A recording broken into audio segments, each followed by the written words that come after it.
Imo number কিভাবে আপনারা hide করবেন আজকের এই ভিডিওর মাধ্যমে আমি আপনাদেরকে এটা দেখাবো। আপনারা হয়তোবা অনেকের ইমো আইডিতে যে দেখাচ্ছেন যে ইমো নাম্বার এখানে ক্লিক করলে ইমো নাম্বার হাইড দেখায় এবং কি ইমো নাম্বারটা শো করে না। তো আপনিও চাইলে কিন্তু আপনার ইমো নাম্বারটি আপনি হাইড করে রাখতে পারবেন।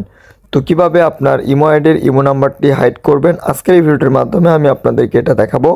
তো এই কাজটি করার জন্য প্রথমে আপনাদের ইমো অ্যাপটিতে আসতে হবে, তারপরে এখানে সিকিউরিটি অ্যান্ড প্রাইভেসিতে ক্লিক করবেন। ক্লিক করার পর আপনার নিচের দিকে আসবেন, নিচের দিকে আসার পর এখান থেকে প্রোফাইল প্রাইভেসি নামে একটা অপশন পেয়ে যাবেন, ক্লিক করে দিবেন। ক্লিক করে দেওয়ার পর এখান থেকে আপনারা জাস্ট এই বাটনটাতে একটা টাচ করে এখান থেকে এভরিওয়ান থাকবে, এখান থেকে আপনারা নো বডিতে ক্লিক করে দিবেন। তারপরে এখানে নিচেরটাতে ক্লিক করে এখান থেকে এভরিওয়ান থাকবে, নো বডিতে ক্লিক করে দিবেন।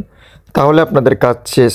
তো আপনারা যদি এই দুইটা বাটনের যদি আপনারা নো বডি কাজ করে দেন তাহলে আপনারা আপনাদের ইমো আইডির নাম্বারটা হাইড হয়ে যাবে, কেউ আর চাইলেও বের করতে পারবেন আপনাদের ইমো আইডির নাম্বারটি।